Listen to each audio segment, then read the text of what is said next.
ମା। ଆଜି ଆମେ ଆଲୋଚନା କରିବା ଚିରନ୍ତନ ବହିର ପୃଷ୍ଠା 233 ବିଷୟବସ୍ତୁ ଅଛି ମନ୍ଦ ଚିନ୍ତା।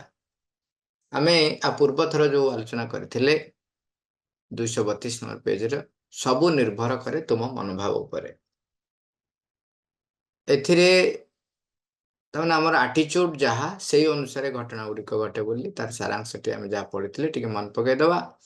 ମା ଲେଖିଥିଲେ ଯାହା ତାର ସାରାଂଶଟି କଥା ବା ବସ୍ତୁ ତା ନିଜ ଆଡୁ ଭଲ ନୁହେଁ କି ମନ୍ଦ ନୁହେଁ, ସେସବୁ କେବଳ ଆମ ସମ୍ପର୍କରେ ଭଲ କି ମନ୍ଦ ହୋଇଥାଏ। ଆମର ସେମାନଙ୍କ ପ୍ରତି ମନୋଭାବ ଉପରେ ହିଁ ସେମାନେ ଆମ ଉପରେ ପ୍ରଭାବ ପକାଇଥାନ୍ତି। ପରିସ୍ଥିତି ବି ଅବିକଳ ଏକା ଭଳି। ତାମାନେ ପରିସ୍ଥିତି କଥା ବା ବସ୍ତୁ ସବୁଗୁଡ଼ିକ ଯାହା ଘଟିବା କଥା ତାହା ଘଟେ। ତା ପ୍ରତି ଆମର ଆଟିଚ୍ୟୁଡ କ'ଣ ଅଛି ତା ଉପରେ ଡିପେଣ୍ଡ କରୁଛି ଆମର ଜୀବନ ଆମ ପାଇଁ କୋଉ ଭଳିଆ ଏକ ରୂପ ନେଇକି ଆସିବ। ଯେମିତି ଗୋଟେ ସହଜ କଥାଟେ ଖାଲି ଟିକେ ମନେ ପକେଇଦବା। ଆମ ଜୀବନର ଘଟଣା ଗୁଡ଼ିକରେ ବି ଯେତେବେଳେ ଦେଖିବେ ଗୋଟେ ଚ୍ୟାଲେଞ୍ଜ ଆମ ଆଗରେ ଆସି ପହଞ୍ଚିଛି, ଗୋଟେ ଅସୁବିଧା ଆସି ପହଞ୍ଚିଛି, ତାକୁ ମୁଁ ଦିଟା ଉପାୟରେ ନେଇପାରେ। ଗୋଟେ ହଉଛି ଚ୍ୟାଲେଞ୍ଜ ହିସାବରେ ନେଇପାରେ, ଆଉ ଗୋଟେ ହଉଛି ଅବଷ୍ଟାକଲ ହିସାବରେ ନେଇପାରେ। କ'ଣ ନା ମୋରି ଜୀବନରେ ଏମିତି ଘଟିବାର ଥିଲା, ମୁଁ ତ କାହାର କିଛି କ୍ଷତି କରିନି, କାହିଁକି ଏମିତି ଘଟୁଛି ବଗେରା ବଗେରା ଇତ୍ୟାଦି। ଆଉ ଜଣେ ତାକୁ ରିସିଭ୍ କରୁଛି କ'ଣ ନା ଦେଖ ଭଗବାନ ମୋତେ ସୁଯୋଗ ଦେଇଛନ୍ତି, ଏଇ ଯୋଉ ପରିସ୍ଥିତି ଆସିଛି ତାକୁ ମୁଁ ସମ୍ମୁଖୀନ ହେବି ଏବଂ ଆ ଉପରେ ବିଜୟ ହାସଲ କରିବି। ସେଥିପାଇଁ ଯୋଉ ସାରାଂଶରେ ଲେଖା ହେଉଛି, ଯଦି ତୁମେ ତାକୁ ପରିସ୍ଥିତିକୁ କଥା ବସ୍ତୁକୁ ଈଶ୍ୱରଙ୍କର ଦାନ ବା କୃପା ରୂପେ ଗ୍ରହଣ କରିବ, ତେବେ ତାହା ହିଁ ଆମକୁ ଅଧିକ ସଚେତନ, ଅଧିକ ଶକ୍ତିଶାଳୀ, ଅଧିକ ସତ୍ୟ ପରାୟଣ କରିଥାଏ। ଯଦି ଆମେ କହୁ ଏଇଟା ହେଉଛି ଭାଗ୍ୟର ବିପର୍ଯ୍ୟୟ, ତାହେଲେ ଦୁଷ୍ଟ ଶକ୍ତି ଆମକୁ ଶିକାର କରିବ ବା ଦୁଷ୍ଟ ଶକ୍ତିର ଆମେ ଶିକାର ହେବାକୁ ଯାଉଛୁ ବୋଲି ଯଦି ମନେ କରୁ, ତାହେଲେ ଶିକାର କରିନେବ, ଆମକୁ ସେ ବାନ୍ଧି ପକେଇବ, ଆହୁରି ତଳକୁ ତଳକୁ ଠେଲି ପକେଇବ। ଆମର ଚେତନା ସବୁ ବଳ, ଆମର ସମସ୍ତ ସଂଗତି ବୋଧ ସେ ହରଣ କରି ନେଇଯିବ। ତେଣୁ ତାପରେ ଆଲୋଚନାଟା ଯୋଉଟା ରହିଛି 233ରେ ମନ୍ଦ ଚିନ୍ତା। ତାହେଲେ ମନ୍ଦ ଚିନ୍ତା କ'ଣ ଆମ ଉପରେ ପ୍ରଭାବ ପକାଏ? ମନ୍ଦ ଚିନ୍ତା ଆମ ଉପରେ କ'ଣ ପ୍ରଭାବ ପକାଏ? ମା ଲେଖୁଛନ୍ତି, ଶ୍ରୀଅରବିନ୍ଦ କହନ୍ତି ଜଣେ ଯାହା ସବୁ ଭାବୁଥାଏ ସେ ତାହା ହିଁ ହୋଇ ଉଠେ। ସେ ଯେପରି ଚିନ୍ତା କରେ ସେଇ ଚିନ୍ତା ହେତୁ ହିଁ ସେ ତାହା ହୋଇପାରେ। ଏହି ଜ୍ଞାନଟି ଆମକୁ ଏତିକି ଜଣାଉଛି ଯେ ଜଣେ ନିଜେ ଯାହା ହୋଇପାରିବ ବୋଲି ଯେଉଁ ସବୁ ଚିନ୍ତା କରେ ତାହା ହେଉଛି ତାର ବ୍ୟକ୍ତି ସତ୍ତାର ବିକାଶ ପାଇଁ ଏକ ଖୁବ୍ ଗୁରୁତ୍ୱପୂର୍ଣ୍ଣ ଚାବି। ଏଥିରୁ ଆମେ ଏତିକି ବୁଝିଲୁ ଯେ ଯେଉଁ ସବୁ ଚିନ୍ତା ଆମର ଅଭିପ୍ସାକୁ ନଷ୍ଟ କରେ ଏବଂ ଯେଉଁ ସବୁ ଚିନ୍ତା ଆମ ସତ୍ୟର ସୃଷ୍ଟିକୁ ବ୍ୟାହତ କରେ, ସେ ସବୁ ଚିନ୍ତାକୁ କେବେ ବି ଆମେ ଆମ ଭିତରକୁ ପ୍ରବେଶ କରିବାକୁ ଅନୁମତି ଦେବା ନାହିଁ। ତୁମେ ଯାହା ହେବାକୁ ଚାହୁଁନାହଁ କିମ୍ବା ଯାହା କରିବାକୁ ଚାହୁଁନାହଁ ସେ ସବୁ ସଂକ୍ରାନ୍ତୀୟ ଚିନ୍ତାକୁ ତୁମେ କେବେ ବି ନିଜ ଭିତରକୁ ଆସିବାକୁ ଦେବ ନାହିଁ, କିମ୍ବା ସେ ସବୁ ଚିନ୍ତା ତୁମ ଅନ୍ତରରେ ଯେପରି ସଂଗଠିତ ରୂପ ନ ନିଏ ସେ ସମ୍ବନ୍ଧେ ଖୁବ୍ ସଚେତନ ଓ ସକ୍ରିୟ ରହିବ। ଏହା ଅତ୍ୟନ୍ତ ଗୁରୁତ୍ୱପୂର୍ଣ୍ଣ କଥା ବୋଲି ତୁମେ ଜାଣି ରଖ। କାରଣ ଏଇ ସବୁ ବିଷୟରେ ଚିନ୍ତା କରିବା ମାତ୍ରେ ତୁମ ଭିତରେ ସେଗୁଡ଼ିକର କାର୍ଯ୍ୟ ଆରମ୍ଭ ହୋଇଯାଏ। ତୁମେ ଯେଉଁ କଥା ଚାହଁ ନାହିଁ, ଯାହା ତୁମର ବର୍ଜନୀୟ, ଯାହା ତୁମେ ହେବାକୁ ଅସ୍ୱୀକାର କରୁଛ, ସେ ସମ୍ବନ୍ଧେ ଏକାଗ୍ର ହେବା ସବୁ ଦୃଷ୍ଟିରୁ ଖରାପ କଥା। କେବେ ବି ତୁମେ ମନ୍ଦ ଚିନ୍ତା ଗୁଡ଼ିକୁ ତୁମ ଭିତରକୁ ପ୍ରବେଶ କରିବାକୁ ଦେବ ନାହିଁ। କେବେ ବି ଭାବିବ ନାହିଁ ଯେ ଏଗୁଡ଼ିକ କେବଳ ସାମାନ୍ୟ ନିରୀହ ଚିନ୍ତା ମାତ୍ର। ଅସଲରେ କିନ୍ତୁ ଏହି ଚିନ୍ତା ଗୁଡ଼ିକ ହିଁ ସେ ସବୁର କାର୍ଯ୍ୟ ପାଇଁ ଉପକରଣ ହୋଇ ଉଠନ୍ତି।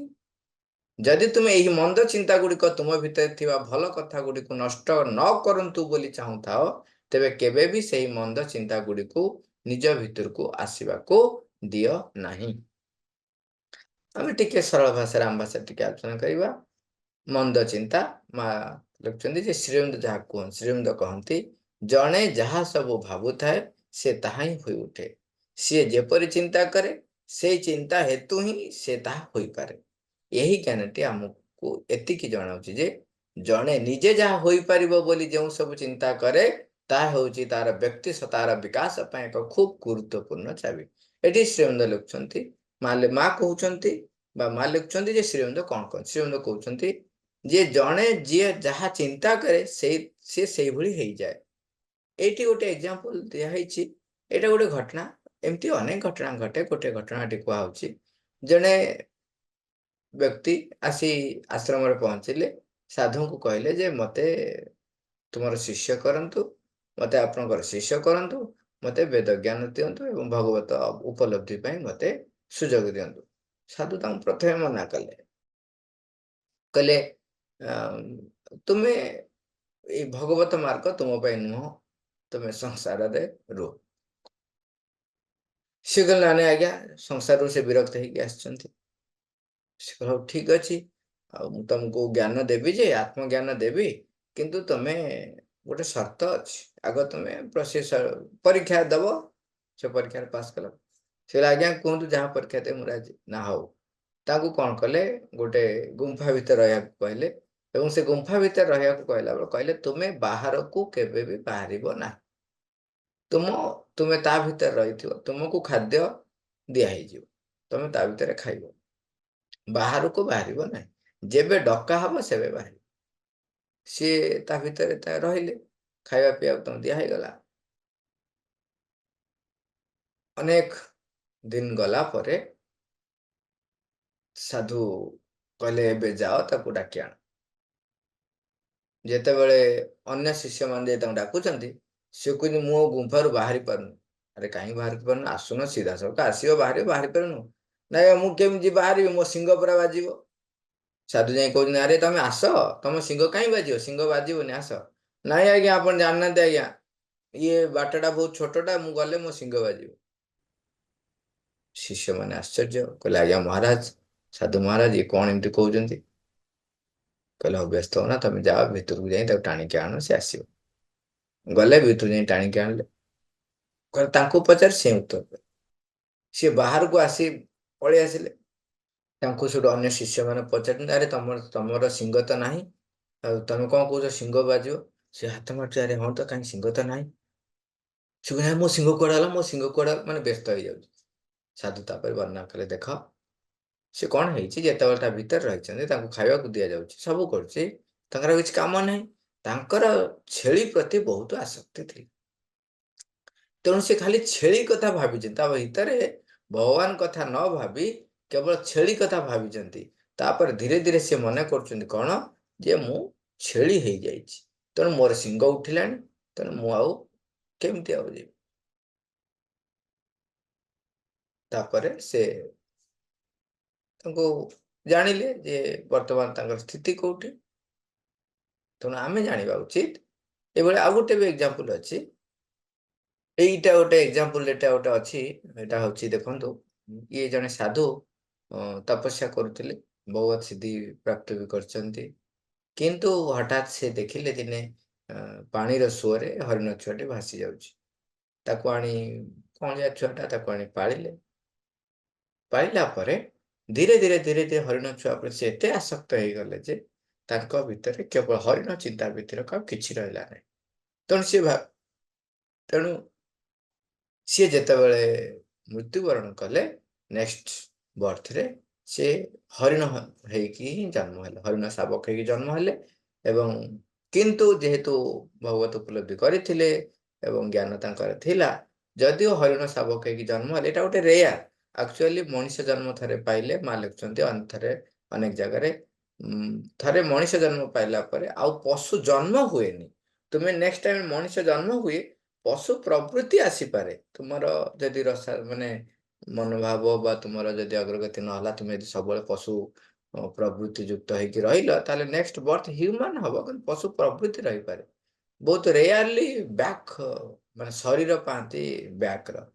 କିନ୍ତୁ ତାଙ୍କ କ୍ଷେତ୍ରରେ ସେ ଘଟଣା ଘଟିଥିଲା, କାହିଁକିନା ସେ ଏତେ ଆସକ୍ତ ହୋଇ ପଡିଥିଲେ ଯେ ମୃତ୍ୟୁ ବେଳକୁ ସେ ହରିଣକୁ ଚିନ୍ତା କରିକରି ହିଁ ମୃତ୍ୟୁବରଣ କଲେ। ତେଣୁ ପୁରା ହରିଣ, ସେ ଯେତେବେଳେ ନେକ୍ସଟ ବର୍ଥ ହେଲା, ତାହେଲେ ହ୍ୟୁମାନ, ତାଙ୍କର ହ୍ୟୁମାନ ବର୍ଥ ନାହିଁ, ହରିଣ ବର୍ଥ ହେଇଥିଲା।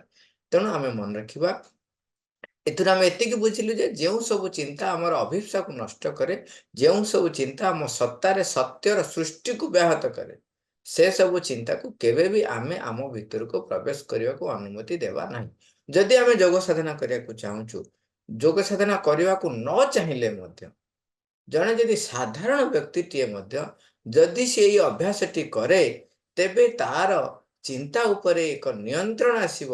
ସିଏ ଯେକୌଣସି କାର୍ଯ୍ୟ କରିବ ସେ କାର୍ଯ୍ୟରେ ମଧ୍ୟ ସେ ସଫଳ ହେଇଯିବ। କାରଣ ସେ ତାର ଚିନ୍ତା ଗୁଡ଼ିକ ଏତେ ଏକତ୍ରୀଭୂତ ହେଇଯାଇଥିବ, ତାକୁ ଆମେ କହିପାରିବା ଯେ କେନ୍ଦ୍ରୀଭୂତ ହେଇଯାଇଥିବ। ତେଣୁ ସେତେବେଳେ ସେ ଯୋଉ କାର୍ଯ୍ୟ କରିବ ସେ କାର୍ଯ୍ୟରେ ତାର ସାମର୍ଥ୍ୟ ବହୁ ସୁନ୍ଦର ଭାବରେ ସେ ଦେଇପାରିବ।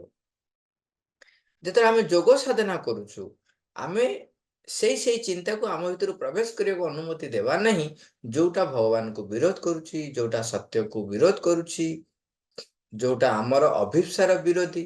ଦେଖ, ଆମେ ସମସ୍ତେ ଜାଣୁଛୁ ଅହଙ୍କାର, ସ୍ୱାର୍ଥପରତା, ସଂକୀର୍ଣ୍ଣତା, ପ୍ରତିପତ୍ତି, ନିଜର କ୍ଷମତାକୁ ଜାହିର କରିବା ଏବଂ ଅର୍ଥ ପ୍ରତି ଆସକ୍ତି ଏବଂ କାମାସକ୍ତ ହବା ଏବଂ ଯାହା ଆମେ ସବୁ ଦେଖୁଛୁ ନିମ୍ନ ପ୍ରାଣର ଗୁଣ ଗୁଡ଼ିକ, ଏବଂ ଆମେ ଯେତେବେଳେ କାର୍ଯ୍ୟ କରୁଛେ, ଯେତେବେଳେ ଆମେ ସୂକ୍ଷ୍ମରେ ଓକେ ଆମେ ବାହାରେ ସ୍ଥୂଳ ଭାବରେ ପରିପ୍ରକାଶ କରୁ କି ନ କରୁ, ସୂକ୍ଷ୍ମରେ ବି ଯେତେବେଳେ ଆମେ ଯୋଉ ଚିନ୍ତା କରୁଛୁ, ତେଣୁ ସେଇ ପ୍ରକାରର ଶକ୍ତି ଆମ ଚତୁଃପାର୍ଶ୍ୱରେ ରହିବ।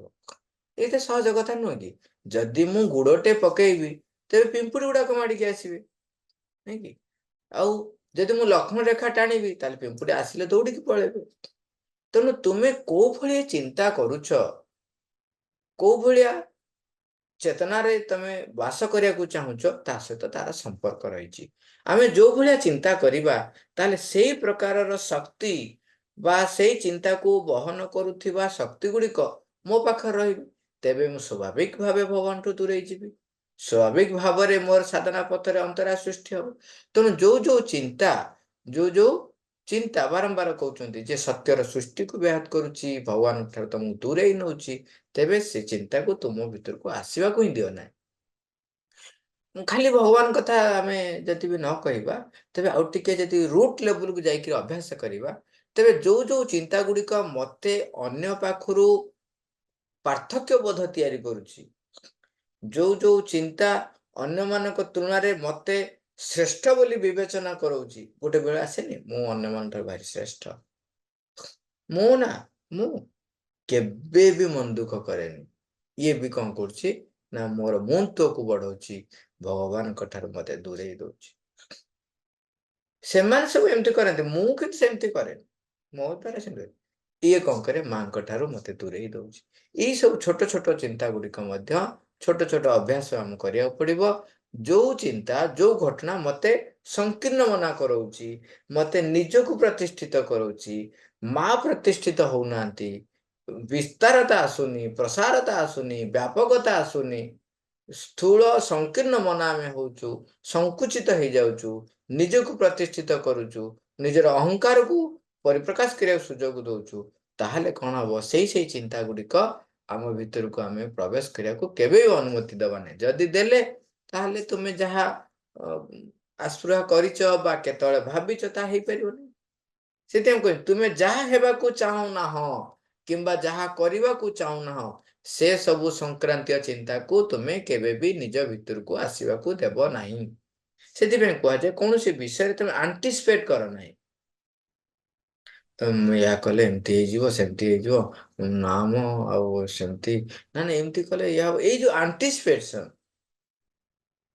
ଆଣ୍ଟିସିପେସନ କଣ କରିବ, to anticipate the difficulties helps it to happen. ତମେ ଯଦି ଅସୁବିଧାକୁ ଆଣ୍ଟିସିପେଟ କରୁଛ, ତାହେଲେ ତାକୁ ସାହାଯ୍ୟ କରୁଛି ପରିପ୍ରକାଶ କରିବା ପାଇଁ। କାହିଁକିନା ତମେ ଯାହାକୁ ସ୍ମରଣ କଲ, ଦେଖନ୍ତୁ, ଆମେ ସ୍ଥୂଳ ଭାବରେ ଯଦି ସଚେତନ ହେଇନାହୁଁ, ଯଦି ଆମର ଚେତନାର ଅଗ୍ରଗତି ହେଇନାହିଁ, ଆମକୁ କିଏ ମନେ ପକେଇଲେ ଆମେ ଜାଣିପାରୁନୁ। କିନ୍ତୁ ଜଣେ ଯେତେବେଳେ ସୂକ୍ଷ୍ମ ଚେତନାରେ ଥାଏ, ବା ଯଦି ଆମେ କହିବା ସୂକ୍ଷ୍ମ ଜଗତକୁ ଆମେ ଚାଲିଯିବା, ସେମାନଙ୍କର ତ ସ୍ଥୂଳ ଶରୀର ନାହିଁ, ତେଣୁ ସେମାନେ ସବୁ ଦେଖିପାରନ୍ତି, ସବୁ ଜାଣି ମାନେ ସବୁଆଡକୁ ଯାଇପାରିବେ। ତେଣୁ କୌଣସି କାରଣରେ ଆମେ ଭାବିବା, ଯଦି ମୋ ଭିତରେ ଚିନ୍ତା ଆସିଲା, ଯୋଉ ମନ୍ଦ ଚିନ୍ତା ଆସୁ ବା ଯୋଉ ଚିନ୍ତା ମୁଁ ଚାହୁଁନାହିଁ ସେଭଳିଆ ହବା ପାଇଁ, ସେଇ ଚିନ୍ତା ମୋ ଭିତରେ ଯେତେବେଳେ ଆସିଲା, ମୁଁ ତାକୁ ଯଦି କାର୍ଯ୍ୟ କରିବାକୁ ବା ଭାବିବା ପାଇଁ ମୁଁ ଭାବୁଛି ନା ଏମିତି ସେମିତି, ଯଦି ସୁଯୋଗ ଦେଲି, ତାହେଲେ ସେ ଶକ୍ତି ଜାଣିଲା ଯେ ମୁଁ ତାକୁ ଡାକୁଛି, ସିଏ ତ ସୂକ୍ଷ୍ମରେ ଅଛି, ତା ପାଇଁ ସ୍ଥୂଳ ଶରୀର ଦରକାର ନାହିଁ।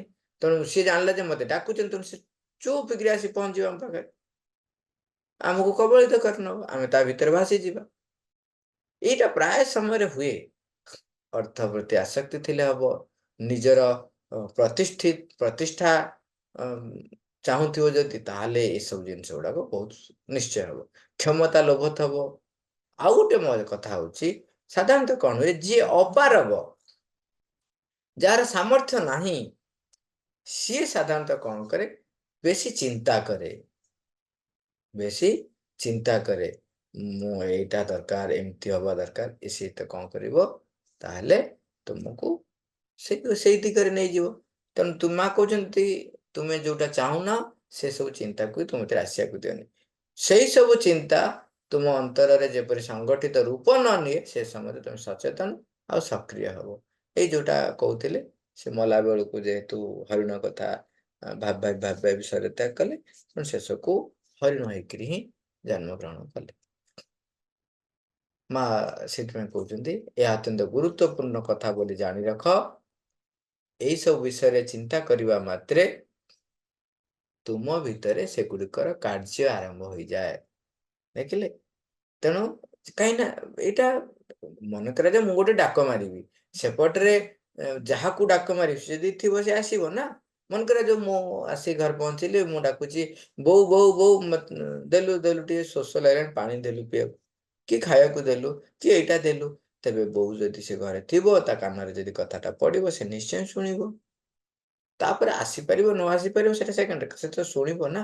ଶୁଣିକି ଯଦି କାମରେ ବ୍ୟସ୍ତ ଥିବ, କହିବେ ଅରେ ବାବା ମୁଁ ଯାଇପାରୁନି, ଆଉ ତୁ ଟିକେ ଆସୁନି, ଯାହା ବି ହଉ କିଛି ଗୋଟେ ରିପ୍ଲାଏ ଦବ। ନହେଲେ ବୋଉ ଦୌଡ଼ିକି ଆସିବ, ମୋ ଛୁଆ ଆଇଲା, ମୋ ଛୁଆ ଆଇଲା, ତମେ ସେ କଣ କରିବ, ପାଣି ନେଇକି ଆସିବ।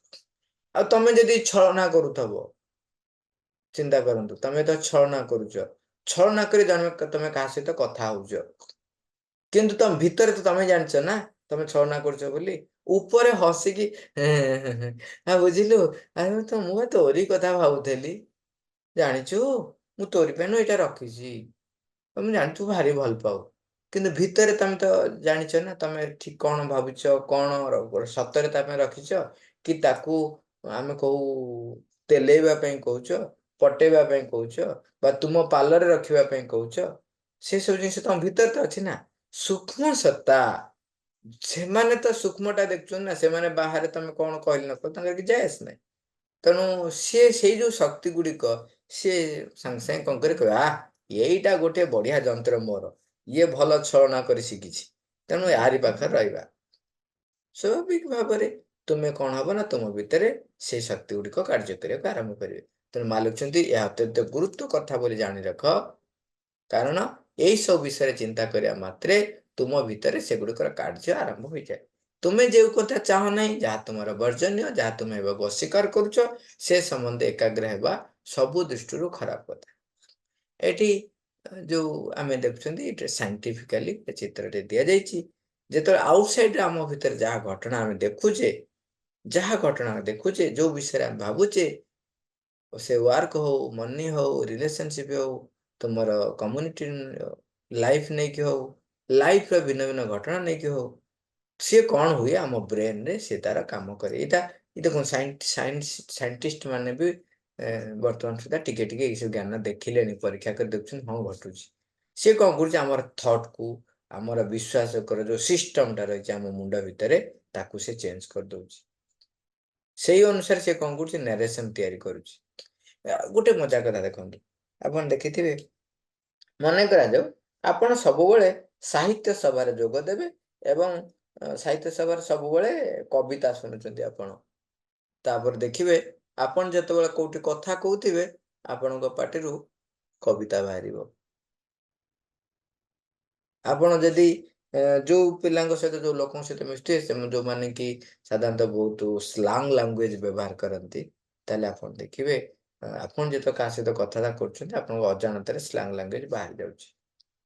ମୁଁ ଜଣେ ପର୍ସନ ସହିତ ଏମିତି କେତେ କଥା ହେଇଛି, ଜଣଙ୍କ ପର୍ସନ ସହିତ କଥାବାର୍ତ୍ତା କହୁଛି, ସେ ମୋ ସହିତ କଥାବାର୍ତ୍ତା ହେଲା ବେଳେ ମାନେ ଯୋଉ ଏମିତି ଜିଭଟାକୁ ଓଲଟେଇକି ଯୋଉ କାମୁଡନ୍ତିନି, ଯୋଉ ଫିଲ୍ମ ସେମିତି ଏମିତି କରି ହାତରେ ଏମିତି ଗୋଟେ ଚିହ୍ନ କଲେ।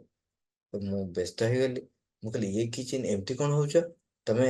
ସେ ଫିଲ୍ମ ବେଶୀ ଦେଖୁଛ, ତେଲେଙ୍ଗା ଫିଲ୍ମ ଦେଖୁଛ? କାହିଁକିନା ସାଧାରଣତଃ ସେ ଯୋଉ ତେଲେଙ୍ଗା ଫିଲ୍ମରେ ତାଙ୍କର ସେ ଯେତେବେଳେ ଆକ୍ସନ୍ ସବୁ ଭିନ୍ନ ଭିନ୍ନ ଆକ୍ସନ୍ ରହିଛି, ତାଙ୍କର ହାତ ଏମିତି ଦେଖେଇକି ଆକ୍ସନ୍ କରିବା ଏବଂ ଜିଭଟା ଓଲଟେଇକି କାମୁଡ଼ିବା, ଏସବୁ ତାଙ୍କର ଆକ୍ସନ୍ ହଉଛି କମନ୍ ଆକ୍ସନ୍।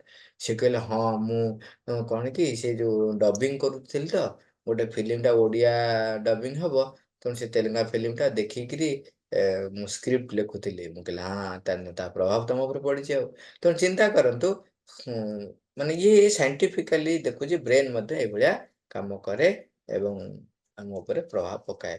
ତେଣୁ ଆମେ ଯୋଉ ଆଶୁରା କରୁଛେ ଗୋଟେ ବିରାଟ କାମ, ତେବେ ତା ଉପରେ ଆମେ ସଚେତନ ହବା ଜରୁରୀ ନା। ତେଣୁ ମା ସେଥିପାଇଁ ବାରମ୍ବାର କହୁଛି, ତୁମେ ଯେଉଁ କଥା ଚାହଁ ନାହିଁ, ଯାହା ତୁମର ବର୍ଜନୀୟ, ଯାହା ତୁମେ ହେବାକୁ ଅସ୍ୱୀକାର କରୁଛ, ସେ ସମ୍ବନ୍ଧେ ଏକାଗ୍ର ହେବା ସବୁ ଦୃଷ୍ଟିରୁ ଖରାପ କଥା। ସେ କଣ କରିବ, ଦେଖନ୍ତୁ ଏଠି ଏ ଯୋଉ ନାଲି ଯୋଉ ଚିତ୍ରଟି ଦିଆହେଇଛି, ତାମାନେ ସେ ଆକ୍ଚୁଆଲି କେମିତି କରପ୍ଟ କରିଦିଏ। ଆମେ ଯୋଉଟା କରପ୍ଟ ଶବ୍ଦ କହୁଛେ, ସେଇଟା ଆମର ବ୍ରେନ୍ ଭିତରେ ସେଲ୍ ଗୁଡାକ ଡ୍ୟାମେଜ ହେଇଯିବ, ଆମ ଭିତରର ଥଟ୍ ପ୍ରୋସେସ ଚେଞ୍ଜ ହେଇଯିବ, ଆମର ଯୋଉ ନ୍ୟାରେସନ୍, ଆମର ନାହିଁ କଥାବାର୍ତ୍ତା ନ୍ୟାରେସନ୍, କୌଣସି କଥାର ଦୃଷ୍ଟିକୋଣ ଆମର ବଦଳିଯିବ। ତେଣୁ ତମେ ଯାହା ହେବାକୁ ଚାହୁଁନାହ, ତେବେ ସେ ପ୍ରକାରର ଚିନ୍ତା ବି ଆଦୌ କର ନାହିଁ। ସେଥିପାଇଁ ମା ବାରମ୍ବାର କହୁଛନ୍ତି, କେବେ ବି ତୁମେ ମନ୍ଦ ଚିନ୍ତା ଗୁଡ଼ିକୁ ତୁମ ଭିତରକୁ ପ୍ରବେଶ କରିବାକୁ ଦେବ ନାହିଁ।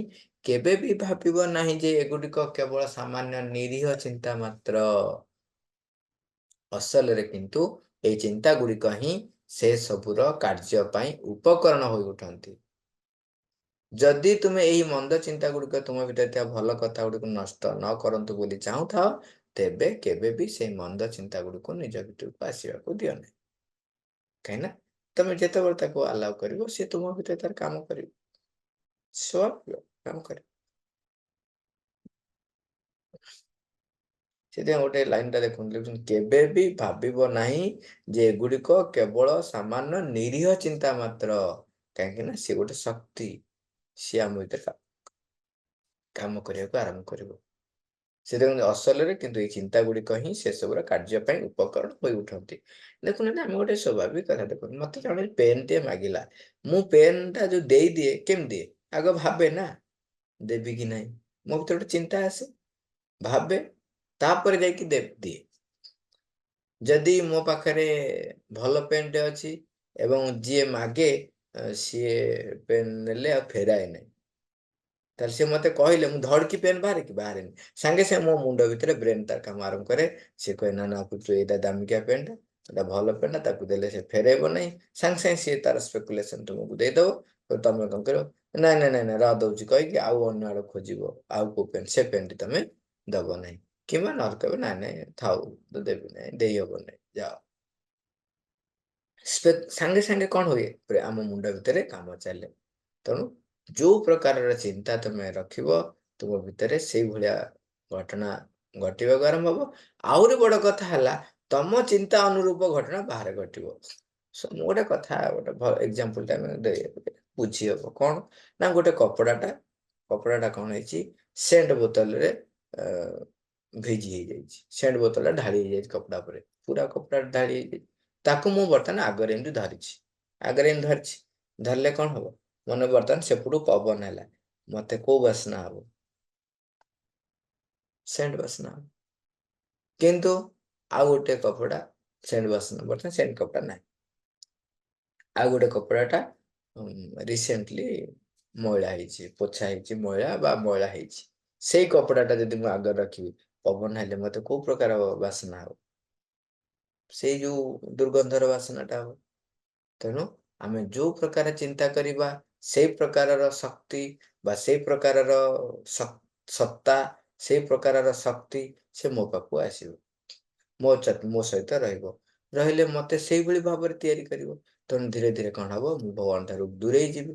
ଯଦି ମୁଁ ଚାହୁଁଛି ଭଗବାନଙ୍କର ନିକଟତର ହବା ପାଇଁ, ତାହେଲେ ମୁଁ ଯୋଉ ଚିନ୍ତା ଗୁଡ଼ିକ ମତେ ତାଙ୍କ ଠାରୁ ଦୂରେଇ ନଉଛି, ମୁଁ ସେଗୁଡାକ ଚିନ୍ତା କରିବି ନାହିଁ। ସେଥିପାଇଁ ଆମେ ସତ୍ସଙ୍ଗ ବେଳେ ବି ଆଲୋଚନା କରିଥିଲେ ଯେ ସେ ବହି ପଢିବ ନାହିଁ, ସେ ଲୋକ ସହିତ ସମ୍ପର୍କ ରକ୍ଷା କରିବ ନାହିଁ, ସେ ପ୍ରକାର ଚିନ୍ତାକୁ ଦବ ନାହିଁ, ସେ ପ୍ରକାର ଭାବନାକୁ ଦବ ନାହିଁ, ସେ ପ୍ରକାର ବିଚାରକୁ ଦବ ନାହିଁ।